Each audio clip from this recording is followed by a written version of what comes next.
Welcome back to the CTO Playbook, the podcast dedicated to helping CTOs excel. In this episode, I'm speaking to Victor Nicollet about how CTOs can build software that runs smarter, not just faster, by understanding the hardware it runs on. We unpack what Victor calls mechanical sympathy and why it's more than just a performance trick.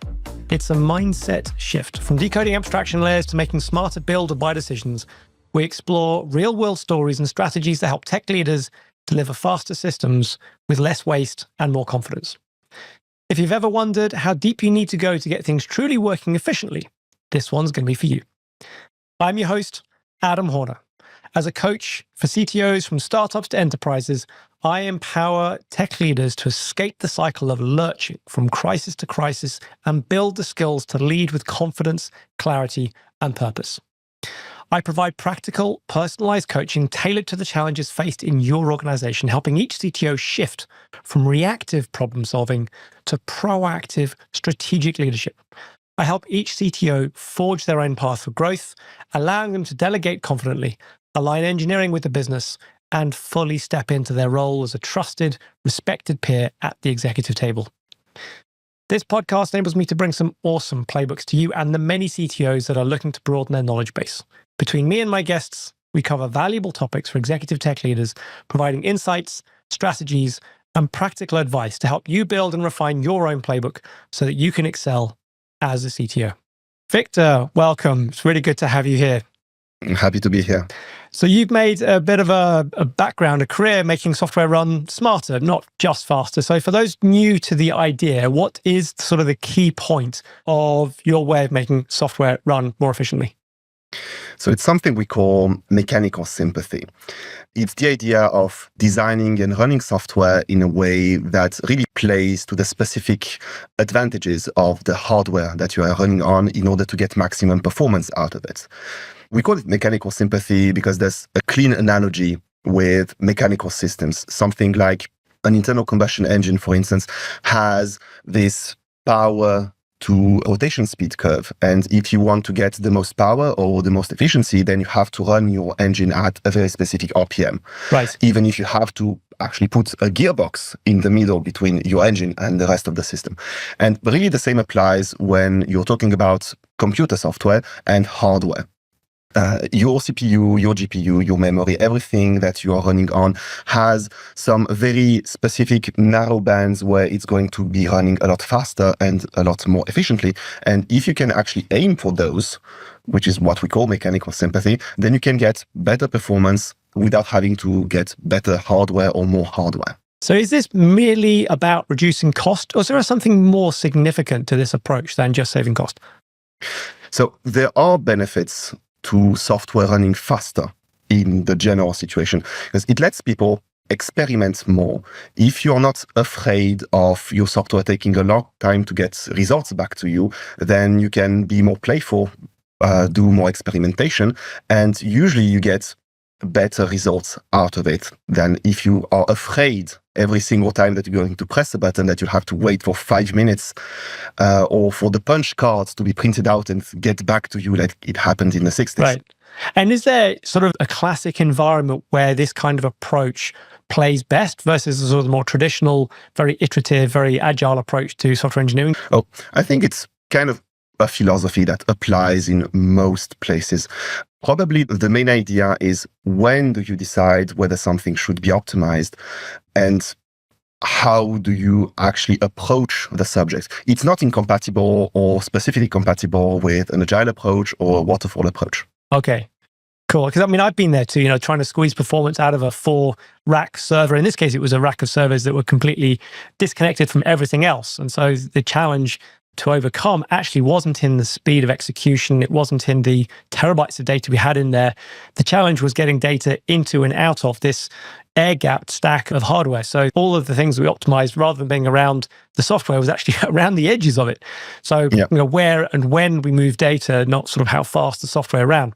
But what I'd love to do is sort of step back with you a little bit, back into your background, into your, getting to this point where you've come to this theory of mechanical sympathy in software. What were some of the key early challenges you hit that sort of led you to this idea that this is the way to go? So I have a bit of a mixed background. My first experiments with professional programming was video game programming on embedded systems. So it was back in the Pocket PC and PDA era. So you had very poor hardware and everything was running very slow. And if you wanted to create a video game out of that, it really took some optimization effort and knowing what the hardware was not capable of. And the other side of my background is that all of my studies and all of my theoretical knowledge is about compiler and programming language engineering. So when you write a compiler, you are bridging the gap between human understanding and code that humans can actually read and the very low level details of what the machine can do. And usually you're trying to save the developer from themselves because they will write code that is really not optimized and really relying on your compiler as a crutch to get better performance. So you tend to learn a lot of tricks that make things run faster. And after I did all of this in my early career, I joined Lokad as the CTO. And the kind of problems that we have at Lokad involve programming languages. We created our own in-house programming language for big data manipulation. And was that before you arrived or was that on your watch that you invented this new language? It was on my watch. And maybe when all you have a hammer, all the problems are nails, and me being familiar with compilers pushed me in that direction. But it's the general idea that if you want to solve problems that are not computer science problems, but are real world problems, like in our case, it would be supply chain optimization, you want to have experts on that specific problem. Yeah. And they cannot be both experts in supply chain and experts in programming. So you have to help them. You have to give them a tool which does not assume that everyone is an expert in programming and will write perfect, performance, optimized, and maintainable code. So we provide our experts with a programming language that is not aimed at computer scientists or software engineers. They're normal people. And the language then needs to bridge the gap, and we need to be able to ingest terabytes of data and process them within minutes, maybe hours for an entire processing pipeline.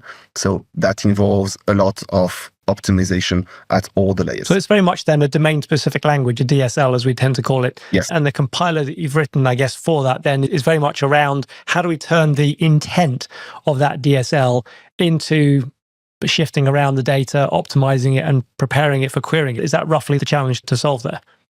Yeah, exactly. And is it specifically the size and scale of the data? Is it the frequency with which that data arrives? So what is this kind of the actual challenge that you're overcoming apart from this disparity between the domain of those who understand the logistics and the data scientists? So there is definitely a large volume of data being involved. If you look at a typical retailer, for instance, you would have billions of lines in orders tables and millions of lines in your typical catalog tables. Yep. And you need to run a processing over those entire tables, and the processing can actually get quite challenging. And if you add on top of that maybe you want to do some machine learning on top of it, maybe you want to do some optimization, then all of a sudden you have complex problems on top of very large amounts of data. Okay, cool. So it's very much the retrieval and calculation aspects of it that give it that sort of time criticality in terms of executing those queries, all that. I mean, in some cases, it's probably just data enrichment, data tagging as well, is it? So we have a lot of steps. Some of them are indeed just enriching and coming up with additional features in the machine learning sense. We also have a lot of presentational aspects to it, because when you do forecasting, when you do optimization, you also want to reassure the humans in the loop that everything is going okay. So you need plots, you need dashboards, and all of this is based on, well, not real-time analysis, but rather close to real-time. Okay, right. So it's in terms of what the user experiences, in terms of how you diagnose that there even is an issue in the first place, it essentially comes down to time. Exactly. Because we have our team members who are experts in supply chain, and they need to iterate quickly when they are looking for a solution. They're implementing the solution, and if it takes 1 hour for their test to run because it's running on terabytes of data, then it's too slow for them to be able to efficiently iterate on a solution. Right. And that iteration is the bit that gives the business value in this case, which is basically what you're aiming for. Exactly. So let's walk back to the process that you took then, because I think in terms of the approach you've taken, it's not exactly that typical. So, I mean, in terms of, once you've sort of realized that there's going to be a problem, and I think most teams these days would take the approach of, well, let's do it in an agile way, probably agile with a smaller, and then start off with essentially iterating from what seems to be a small problem. But it seems like you start from a different perspective. So just give us an idea of where you tend to start when you're trying to fix problems with this idea of mechanical sympathy in mind. So when you're talking about performance, there's this concept that is called premature optimization, which says that it takes time and effort to optimize a piece of software. You need to come up with benchmarks and tracing and metrics and a profiler and so on. So the real question is, when is it worth doing all that effort? Yeah. And I think most teams follow the philosophy that when it is painfully slow, then it is worth optimizing. And I think it's a bit misguided. First, because, well, a pain threshold is variable. Like, we get used to the pain. Like, my build gets slower by 1 second every week, but I don't notice it. Well, in the end I do, but not while it's going on. And the other reason is the humans don't like pain. We avoid it. So if something starts being really painful, maybe instead of reporting it, we just stop doing it. And then you do not have that necessary feedback that tells you this is painful, so we should fix it. So instead, I think the right way to look at things is, well, is it taking longer than it should? And this is making an assumption that I can actually tell how long it should take. And this is where mechanical sympathy comes in, which is I need to be able to look at what the hardware can do, look at what I'm trying to do, and get an estimate that we need within 1 or 2 orders of magnitude. We're not looking at milliseconds. Okay, so it's not super accurate. It's just an idea of the ballpark where it should be in terms of performance. Yeah. To give you an example, we had a logging function which was taking about 5 milliseconds. Right. Is that slow? I don't know. I need to look at the details. And the details was, well, it was taking maybe 1 kilobyte of data all over the memory space and putting it in one place. And the hardware I was running on should have been able to process, even in that case, maybe 100 megabytes per second. So I do the quick calculation. It should take about 0.01 millisecond. It was taking 5 milliseconds. Okay, I need to go and optimize it. So it's basically 2 orders of magnitude different. There's something wrong. Right. But if it was working with 1 megabyte of data, that's fine. If I was working on hardware where memory access is slow, that's fine. But I do need to do this comparison between how much work is it doing and how long should that work take before I decide to go in and investigate. Okay, great. So this is a bit like saying if I'm in first gear, I should be able to start off at a reasonable speed in my car rather than going to first gear and then, waiting for 30 seconds so I can get to the point where I can change gear to second, for example. Exactly. Right. Okay, cool. So rather than fixing problems based on pain, then we're going to look for when they should be fixed, when they should be going, and go from there. So once we've figured that out and we know that there's a problem that we should be fixing before anybody else particularly notices it, what next?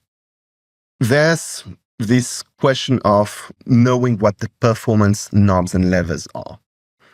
So if you look back to the 90s, you had this amazing set of new devices coming in. Like you had graphics cards, you had sound cards, and you had this idea that if you fit to the computation model of those extensions of that dedicated hardware, then you'd get a huge performance boost out of it. Yeah, well, there was also the mass coprocessor, which was one of the first add-ons to the processing armory. Exactly. And if you didn't fit in those specific computation models, then you had to use the general purpose CPU and memory, and that was slow. And we still have today this kind of mental shortcut that dedicated hardware is fast and general purpose hardware is slow. And it's not really the case anymore. Like, of course, a GPU runs a lot faster when it's about pixels, but there is now a large spectrum of performance that you get out of a CPU, depending on whether you use it in a simple or naive manner, Right. or whether you actually play to its strengths. And even then, you've also got things like the optimizer, the compiler to go in case of, where it's doing optimizations like unfurling loops and what else. And then also, for example, I'm on Apple hardware, which has 2 different kinds of cores built in. So Yes. there's a great variety just even in the GPU. Yeah. So you have all those knobs that you need to learn, and you get familiar with one specific hardware stack. And then you have all the layers on top, because as you said, on top of the hardware, I have my compiler, which might not always be helping me. And I don't think there are many modern languages where you can actually say, I want you to pilot the CPU in this specific way. Not even assembly language actually gets you to control the pipelining that happens or how the cache gets evicted, Right. for instance. Okay, so then this reminds me of when I was trying to advise a team designing for elasticity, but sort of they missed the cost of network latency. It wasn't the compute problem, it was the transport stuff. I mean, once you've understood the hardware and you know what you're trying to aim for, you can understand, well, this is how it should perform. And your next step from there is to go completely into the software, right? What's next? Yes. So you have modern software is built on layers upon layers of abstractions. And you mentioned compilers already, but there are many more than that. So you have your hardware, then you have your drivers, you have your hypervisor, operating system, containers, your language's own runtime, your libraries, your framework. And then on top of all of that, you have your software. And you know the knobs that you need to turn at the hardware level, and you're trying to reach down from all the top of those layers all the way down. And most of those layers are saying that knob does not exist. I'm going to pretend that it doesn't exist, even touch They're it. deliberately trying to abstract it away from us. Exactly. That's the point. That's the selling point. But for instance, on modern CPUs, doing 1 multiplication or doing 8 multiplications at the same time takes the same amount of time. Right. So it does all 8 and just ignores 7 of them if you only asked for 1. And if you are working in a high-level language like JavaScript or Python, there is no primitive in the language that lets you say, do those 8 multiplications at the same time if the CPU allows it. And even if you go very low down the stack at the C level, for instance, the C language does not let you specify that either, but most compilers come with either those optimizations on their own, as you say, automatic vectorization, or you have an escape hatch.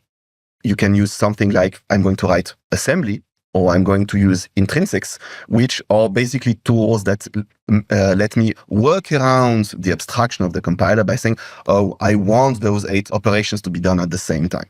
So it's a stack of abstractions, and in every layer, you have escape hatches that have been added there because the people that were working on top of the abstractions needed those escape hatches in order to do one specific thing that required performance. And now the question becomes, well, which of those abstractions are actually useful? If, let's say, I was writing video software in JavaScript, maybe it might be counterproductive because the language is hiding from me all the things that I actually need. And if I need to reach for the escape hatch every single time I need to do something, I'm not using the strengths of my abstraction. I'm just fighting it. So maybe I need to go one level lower. And the same happens for possibly all the layers. Some of them, you might not be able to get rid of them. Like I wouldn't get rid of the operating system. That takes a lot of effort. But sometimes it's just one library that is in the way because you thought it would be easier to look at things in terms of, Unicode, UTF-16, and the optimal way of looking at things is UTF-8 because of the type of data that you're manipulating. And if you're fighting the language all the way because of the way it represents text, for instance, well, maybe you need to give up on that feature and just keep using low-level libraries that work on UTF-8 directly. So does that mean that it's a question of looking for the escape hatches all the way down, or is it just a case of understanding what the different abstraction layers do? I mean, what's the goal of this sort of stage here? So you need to really look at every single layer of abstraction and know how it is hindering you. People call this overhead, but I don't really like the term of overhead because it feels like something that you must pay. So the term that we have in the C++ community about this is a zero overhead or zero cost abstraction, I think is interesting there. You need to know what you're doing on top of the layer will look like when you're looking below that layer, but you also need to be able to know the escape hatches. They don't have to go all the way down. Like sometimes maybe you just need to go 1 or 2 layers and then you find the feature that you need in order to optimize it. Okay, and then I guess it's not a case of switching everything down to that layer, but then choosing where and what you do.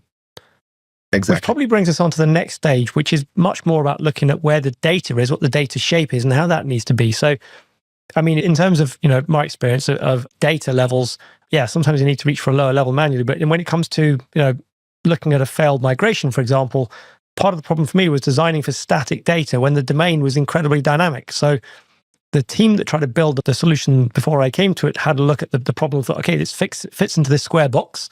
And I came along and said, no, actually, you've got a generic shape of boxes here. So let's actually take the solution away from this square box, which is limiting and constraining, and have a look at something that can be pretty much any shape you need to. So, I mean, when it comes to data structures, what's your approach on data? So I think the most relevant thing in terms of architecture, rather than, algorithm design or low-level implementation, is to know the size of the data that you're going to manipulate. Right. Because you really have those classes of, if you have a few kilobytes of data, then it's going to fit in your processor and it's going to run very quickly.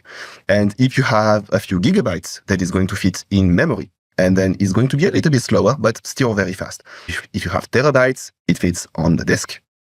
And an NVMe can get gigabytes per second of transfer speed.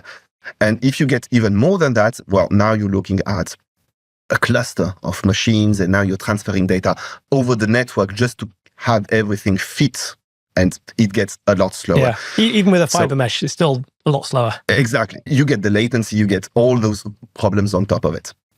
So what you're really trying to do is you're trying to stuff as much data as possible into as small a footprint as you can. Because if you can go one step down the size ladder, you get a lot of performance out of it.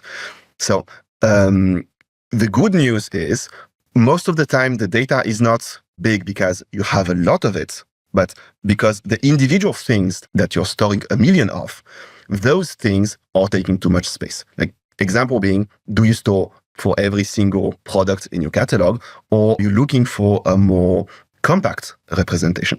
And if you're working at a level of abstraction where you can actually control what is called the memory layout of your data, then now you can start to really ask questions about what is the optimal data type for, let's say, a date. So if I want to represent a date, maybe I just say year dash month dash day. That's 10 bytes. That's a little bit big. If I get rid of the dashes, that's just 8 bytes. But it's only just a day. We don't have like 2 billion days in the entire human civilization. So maybe just using 4 bytes would be enough. And if now I know that the entire date range is going to fit in maybe 1 century, then I can use 2 bytes. If I know that they're all dates within the same semester, then maybe 1 byte is enough. So that's just an example for dates, but a lot of things, identifiers, numbers, and so on, you need to make decisions. And if you decide to divide the size of a number by 2, well, at a very large scale, that's going to be megabytes or gigabytes of data that you're saving in that specific way. Right. So it saves on either transport or memory or compression or something else. Because one of the approaches I've seen used a few times is to take data. Okay, we've got data in this structure, we've got data at this size. We need to be able to go at even larger scales. I mean, typically data gets bigger, not smaller.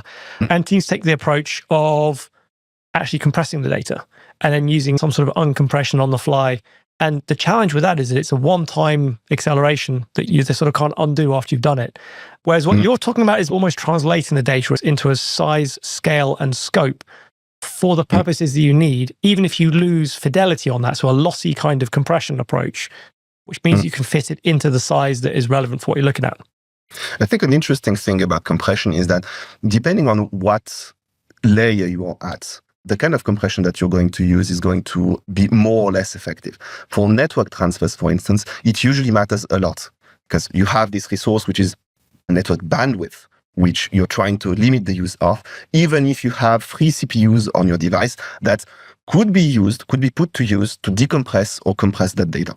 But if what we're looking at is transferring data between memory and the CPU caches, for instance, then compression itself is using the resources that we precisely do not have a lot of. We don't have a lot of processing power when we are moving between memory. Oh yeah. And so that's when you're using a compression algorithm. Yeah.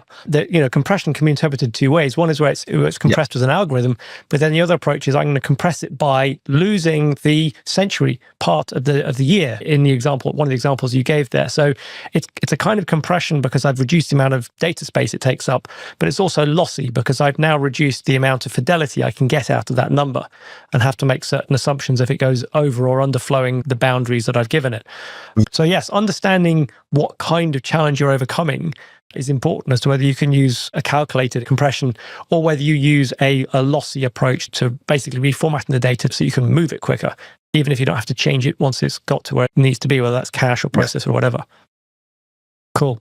So the key thing then is to get the appropriate data structures for the scale of the data that you've got and solve the actual problems at that layer. Yes. Nice. So cool. So in terms of then the approach, I mean, that must change the way you're writing software quite a lot. So now we've got all this understanding, we've changed our data structure so that it's got the right places and so on. But then in terms of how we actually build our own software, because up until now, correct me if I'm wrong, we've basically been talking about architectural decisions, how we're going to solve the problem space that we've got. So when it comes to writing the software, what's your approach to actually architecting the software itself? So it is a fundamental fact of the universe that software grows. We need more features. We need more support for many things. And a key element in keeping things manageable is what I would call make things broader, but keep them shallow. Okay. I think you have to explain that one. So the idea is when I add new features, it's fine to add them to the side of the features that already exist. Right. But do not add too much complexity to the features that already exist.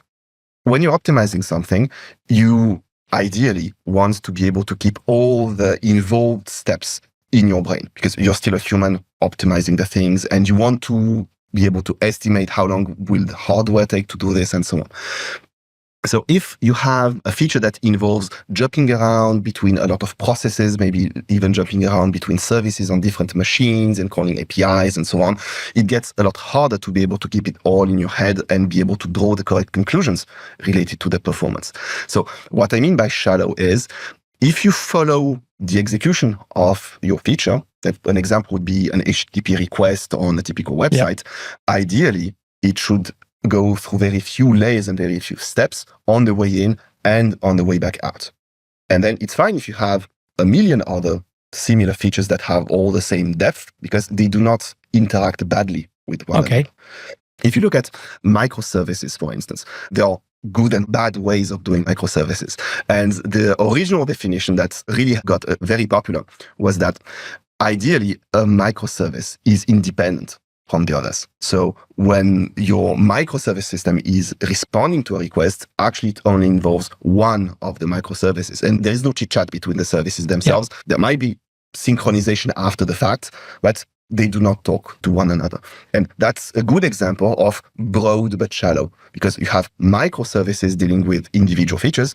And then if you want to add more complexity, you add more independent services. Right. Okay. So each one is the boundary is basically where it needs to interact with another microservice. You reduce that. So that's why they're broad, but shallow because each one only has a small level of abstraction between what it needs to do and the way in which it gets it done. And you can keep it all in your head. So that's another key thing. And each service is small enough such that you can reason about each one and understand its operatings without having to sit for 30 minutes and memorize it first. Exactly. Yeah. Okay, cool. I think that's a quite key thing because I think sometimes the most strategic move is actually to reduce the level of abstraction rather than adding another service. But if you take that approach of broad but shallow, you end up with an approach that, as you say, each one can fit in your head. And is it more efficient from the point of view of getting code and changes done? Or is it something where you see that efficiency over the longer period of time when you start analyzing it? Do you think? So you obviously had the trade-off where if every time you add a new feature, you say, I'm going to add a new service, for instance, this is going to become quite painful in the long run because you have more code, which means every time you need to do a migration, for instance, is going to take a lot more effort. To give an example about what we do at Lokad, for instance, as I've mentioned, we have a programming language. And the good news is that when you're writing a compiler, you can have individual functions that you can call, and they are independent from one another. So when you say, I need a new feature, you can just add a new function. And those functions are kept independent by the fact that they are being called through the compiler. So it's not as heavy as adding one new microservice for every time you need a new feature. You just add a new function. Of course, you're literally just changing language and adding a new primitive into it, which by definition is going to be independent from the other primitives. Yes, exactly. Got it. Okay, cool. So when we get to that stage, then, if we architect our system in this way, even if we haven't developed our own domain-specific language, we've understood where we're at. We've got a correct data structure that's appropriate to the size, stage, and scale of the data we're looking at. We have got a broad but shallow architecture. So what, in terms of the next stages then, surely that's the next bit to look at is overall framework and how things actually put together. Yes. Is that right? So if you think about those layers and escape hatches in the middle, the model that I've described, and if you let it play out over 30 years, you get to the situation where we are now, where you have very clever people who have invented very clever escape hatches for very specific things. Like, we don't call them escape hatches, we call them packages or libraries. And if I want to do like video editing or image editing from JavaScript or Python, I don't do it directly in that language. I use a package. And that package has been written by some very clever people, and it runs very quickly. It goes all the way down to whatever layer of abstraction is the best for doing that specific operation. And I just write some glue code around it, making it move in the way that I need it to move for my specific needs. And if you compare this very optimized code for image processing with the very unoptimized high-level code for the glue itself, at some point, you start having glue code that is slower than the box that does all the work. And by blocks, you're talking about sort of basically the black box, which is the library you've selected because it's efficient to do, for example, like video processing. I cannot look inside the black box. It runs very fast. I cannot look inside it. I can just stick it together. And there are, let's say, ways in which the black box was designed to be used. Yeah. And then there are ways that I, being a very tricky developer, can coax the black box into working, but it was not designed to do that. And so therefore, it's probably not optimized for that use case that I'm trying to bend it to. Exactly. And a typical example would be if I have two very optimized systems and I need them to talk to each other and they do not share data format, and I need to do this translation. Like, image editing is a very bad example because I can just take a PNG file and load it in the other system. And yeah, I have paid a little overhead in serializing to PNG and then loading it back on the other side. But for instance, if what I want to do is transfer tensors of mathematical data and do it through a language that does not have a good memory layout for representing very large arrays of numeric data, then do I translate everything to the in-memory representation? That's going to be very slow. Or do I really hope that someone comes up with a specific format that everyone agrees on? Like, for instance, in Python, we have NumPy, and the NumPy arrays are not numbers of Python, are not arrays of Python numbers. They're a very specific data type. And if I have a library that is not aware of NumPy and only expects of Python numbers, it's not going to work. It's not going to be fast. Right, because it's an inefficient representation of the data going into it. So the glue code then becomes a challenge. So we've either got to make sure that that glue code fully aligns or optimize that if we're doing any transformation, translation in, for example, data going between packages, or more likely where we're actually taking our business logic and doing that, applying that on top of the steps that the library code is doing. So is that sort of the most suspicious place then? Is it effectively it's in our own code base where we're trying to string together these things? Number one, are we using these packages, these black boxes, for what they're originally intended for? And number two, are we doing that in an efficient and effective way? Just a second, I'm having network issues. So your image is freezing. I get your sound, but your image is freezing. Yeah, no worries. If you see the image or sound freezing, it's just the network. The local recording will take over. So let's go back to the point where I asked the previous question and go from there. So there is one very big question about, do you use black boxes that you find on the internet or you buy from other providers, or do you come up with your own? Especially as you have very specific needs and the black boxes will no longer fit exactly what you need them to do, it starts making sense to re-implement some parts of them. And it's called reinventing the wheel. But if all you have is a wheel from ancient Egypt chariots and you're trying to make a landing gear, it's not going to be the same shape. You have a lot of engineering to do. It has the same roundness to it, but that's just one detail. That's just one abstraction. It can easily get more interesting to build your own than to reuse one. I think there is a bias towards buying instead of building software, which comes, well, first of all, most teams are not used to building complex things. When I mean complex is not the business complexity, but the low-level, turn all the low-level hardware knobs complexity. The technical complexity, basically. Exactly. So if you are used to working in high-level languages like JavaScript or Python, and suddenly the question comes up, should we create our own low-level serialization format because there is one specific optimization need that we have?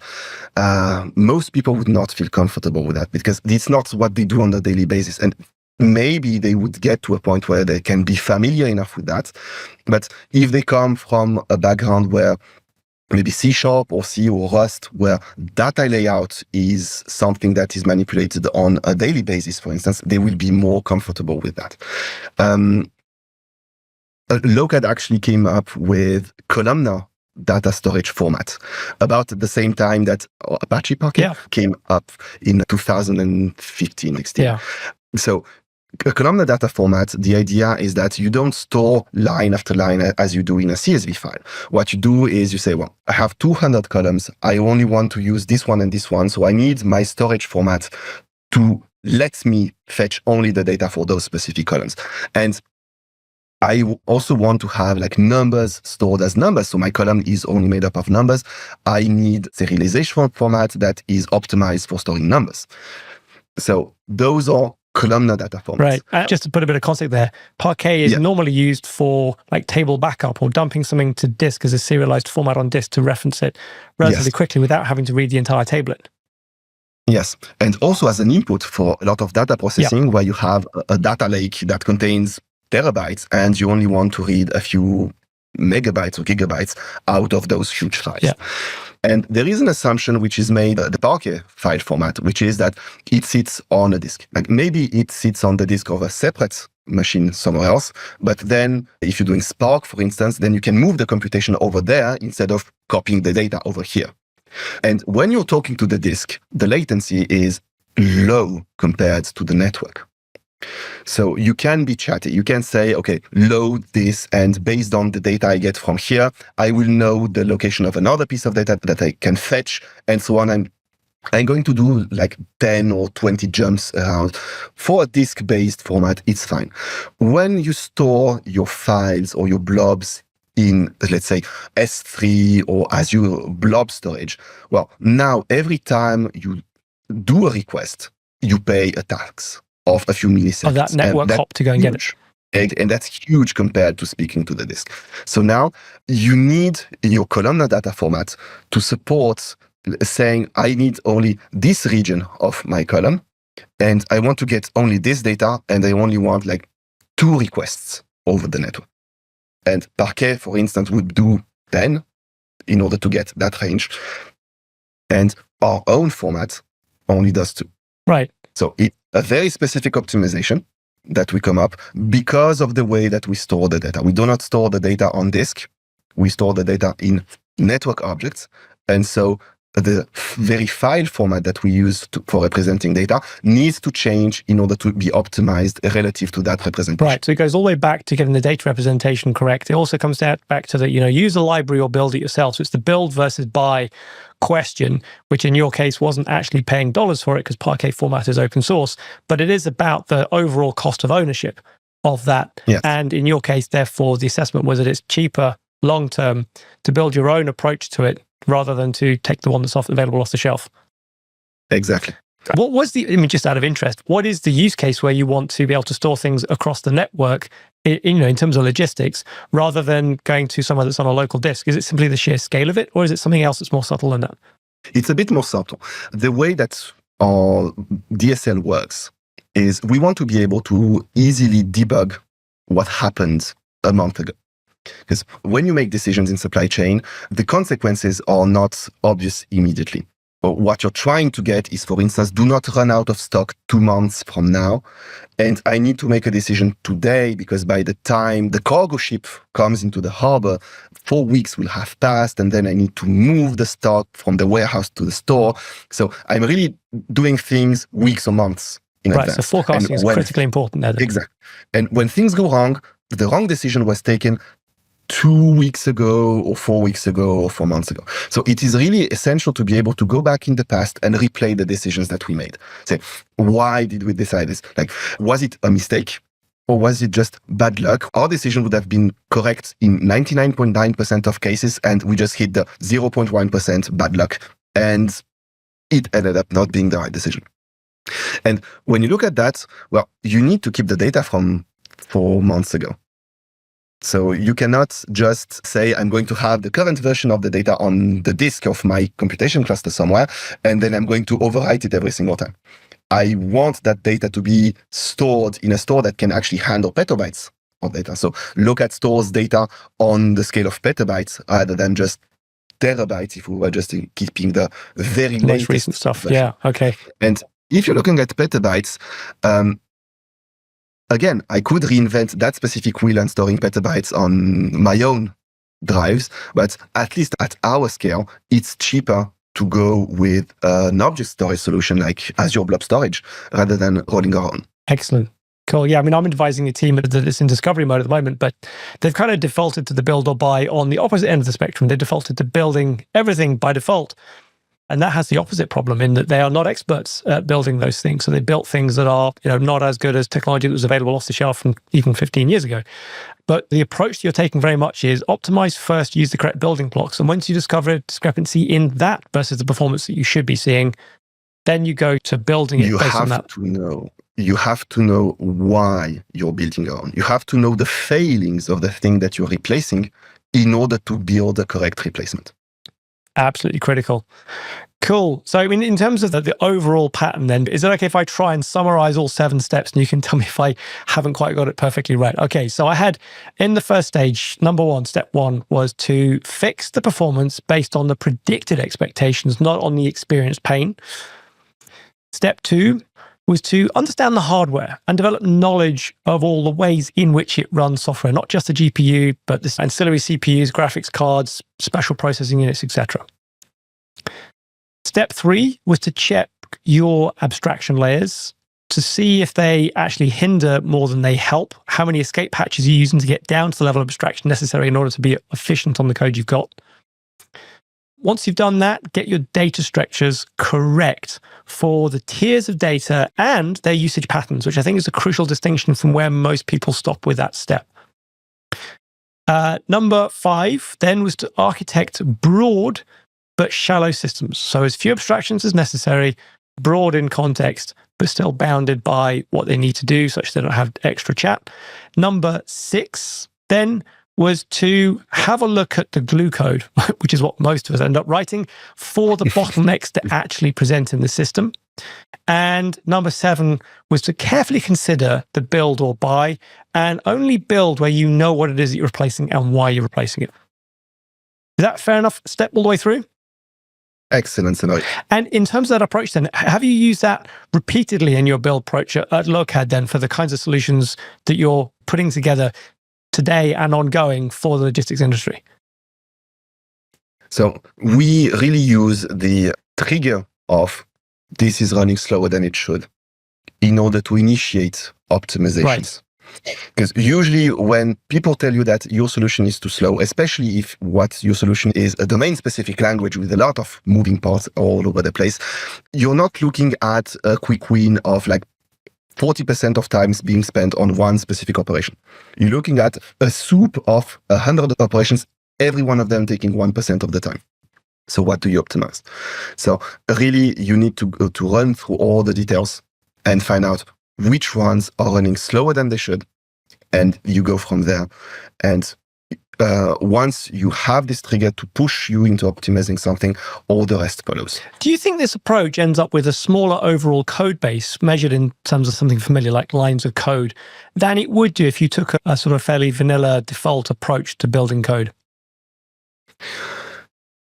I'm not sure. I think you have code that has fewer abstractions because, as usual, adding abstractions hinders the ability to keep in your mind the end-to-end process itself. Yep. But it does not necessarily result in less code. I'd say the drivers of how much code you have are more about how you spend your simplicity budget, which is a completely different and very complex topic in itself. There might be a small correlation between, I want to spend time on optimizing so it does not leave me much time to add to the complexity of the overall solution. But I think going for performance and size itself, there's no clear relationship. Okay, I think that's fair enough. If somebody wants to get a hold of you, Victor, how can they get a hold of you? You can reach me out on my email at Lokad, or for more personal questions, for instance, about my past in video games, I also have my own personal website that you can reach me through. Okay, cool. We'll put both of those links in and of course there's LinkedIn as well, right? So people can find you on LinkedIn too. So we'll put those links into the show notes. And if people want to get hold of Lokad, that's just lokad.com with a K. Lokad.com. Exactly. Cool. Victor, it's been wonderful to have you. Thank you very much for your time today.